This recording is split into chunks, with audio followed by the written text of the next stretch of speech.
Welcome to the Real News Network. I'm Paul Jay in Washington, and welcome to the first part of our series on the modern history of Libya.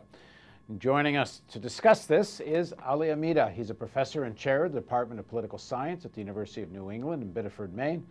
He specializes in the anti-colonial resistance and the history of modern Libya. He's the author of The Making of Modern Libya, State Formation, Colonialization and Resistance, and Forgotten Voices, Power and Agency in Colonial and Post-Colonial Libya. Thanks for joining us, Ali. My pleasure, Paul. So to understand what's going on today in Libya, one obviously needs to know the history. So let's start with pre-Gaddafi coup. Gaddafi comes to power in 1969. Set the stage for us. How do we get to the conditions in 1969 that gives rise to the Gaddafi's successful coup? What the viewers need to know is Libya had a different colonial experience. It was colonized between 1911 and 1943 by Italy, the only North African Arab country that was colonized by Italy. And it was really not like the colonization of Tunisia and Egypt or Morocco. This is one of the most brutal colonial experiences, especially under the fascists, than any other experience in Africa, with the exception maybe of Algeria and the Congo. What's an example of what you're calling the most brutal colonialization? We know that between 1911 and 1943, 500,000 Libyans perished due to this colonization, including, we think, between 60 to 65,000 in concentration camps in the region that was called Sirte Desert, and actually the town of Agela, which is being mentioned in the news quite often.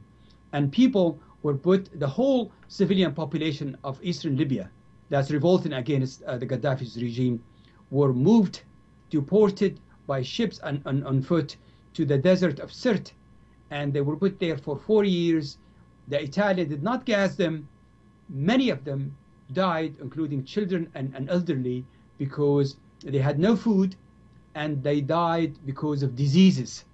The cemeteries that I have researched in the last 10 years, every year there, were horrific. So the first thing we need to realize, this is a very vicious, brutal, genocidal colonization. The consequences of this colonization did not die. Actually, when Libya was became an independent state, veterans by the United Nations and the UK and the United States, in 1951, they created a federal monarchy, very conservative, very pro-West, and it had given military bases to the United States and UK. The memory, the scars, and the trauma of the Italian colonization has been suppressed. You don't talk much about it, just in brief, and you try to say, let's move on. When was it clear the extent of Libyan oil reserves? The oil was discovered in 1960, and then Libya became changed from one of the poorest countries in the whole continent of Africa and the Middle East to one of the richest in the 1960s. And oil helped the monarchy create a unified state and unified Libya, the three regions of Libya: Tripolitania in the west, Cyrenaica or Barqa in the east, and Fezzan in the south. The monarchy started a tremendous modernization program, especially in education and health. But because it was very, very much conservative and pro-West, it's really the forces of the youth that educated as Gaddafi, ironically as Gaddafi now, were really swept by the memory of their grandmothers and grandfathers, and also by the Arab nationalism, advocated by Jamal Abdel Nasser in Egypt. Political parties were banned. Expression of that trauma and scars of the colonial period were not really expressed much. And the junior officers in the Libyan army toppled the monarchy in September 1st, 1969. And the new regime that was led by 12 junior officers from all over Libya, collective leadership that headed around 300 officers who within the Libyan army. They created a populist, very popular regime that called for getting rid of the military bases, introduced a welfare system for middle and lower classes. What military bases are you talking about? Well, you're talking about American and British military bases. Libya was the monarchy in Libya was really very much a basin against communism, anti-communism, and during the Cold War. And the new populist military regime was very popular for the first decade. It also negotiated very well with the oil multinational corporations that, according to most Libyans, abused and really exploited Libyan oil sector. So we're talking about the emergence of a truly populist new regime with social program that geared for middle and lower classes. But above all, Paul, that's what's missing from our coverage. Bringing Libyan society in, and not the silly idea of tribalism or Gaddafi or oil, and not to mention anything about that experience. The new military regime, especially Gaddafi, expressed that repressed anger against colonialism, against the exploitation under the fascists, and that became really one of the symbolic cultural avenues for getting legitimacy, in addition to economic and social programs.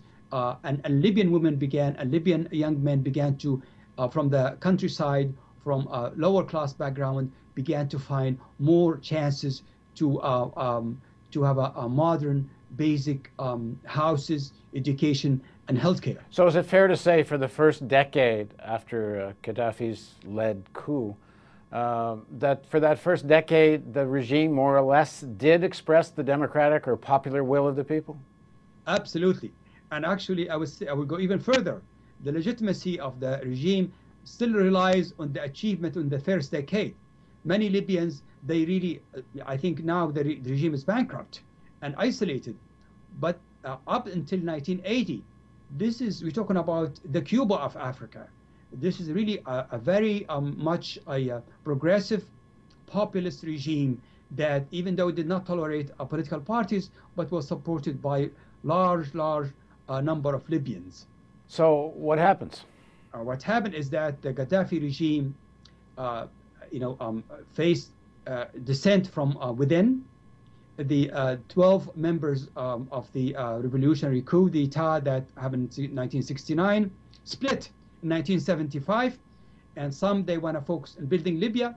Gaddafi's faction wants to do a pan-Arab kind of vision, and that split led to a counter coup within the RCC, and Gaddafi emerged victorious with 5 members sided with him. The others were either pushed into exile or put on house arrest. The split takes place. It sounds like it was quite resolved in the end, quite violently.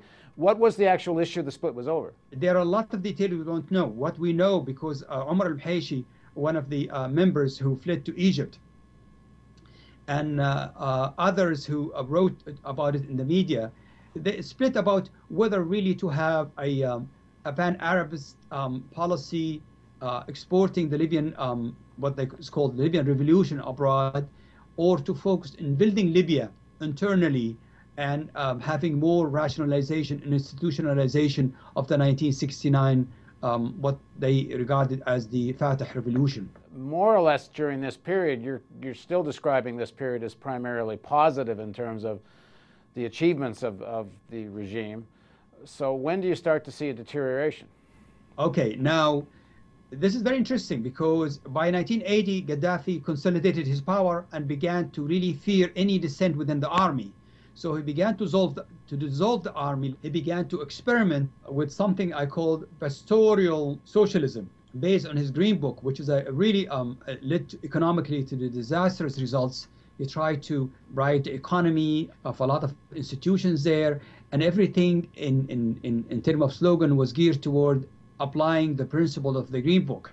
At the same time, in terms of de facto sense, he began to be really, he and the groups that supported him began to be very fearful and suspicious of the any formal institutions. So more institutions were really undermined, and the trade unions, the student unions, the writers unions, the journalists unions, the doctors, and other members of these independent unions that grew out of the monarchy and survived until late 70s, were undermined, and he began to agitate for his own version of socialism. To put it in some global context, the Cold War is very hot. Gaddafi has been playing a role in Africa and other places where he's supplying arms and money to national liberation movements, many of whom, at least from a U.S. point of view, are sympathetic to a socialist model and have sometimes links with the Soviet Union. So he's picked a real fight globally. He had the leverage of mobilizing his own social base in Libya, and the fact that the oil revenues, I should say, allowed him to have a little bit of immunity inside Libya. It's almost the government, revenues are not coming from taxation, but basically from the rentier oil revenues. Okay, in the next segment of the interview, we'll pick up the story from more or less a government, a regime that more or less is popular amongst its people and is sharing some of the benefits of the oil wealth and taking a stand in support of national liberation movements. So how do we get from there to a government where it seems most of the population wants to get rid of? So please join us for the next segment of our series on the modern history of Libya on the Real News Network.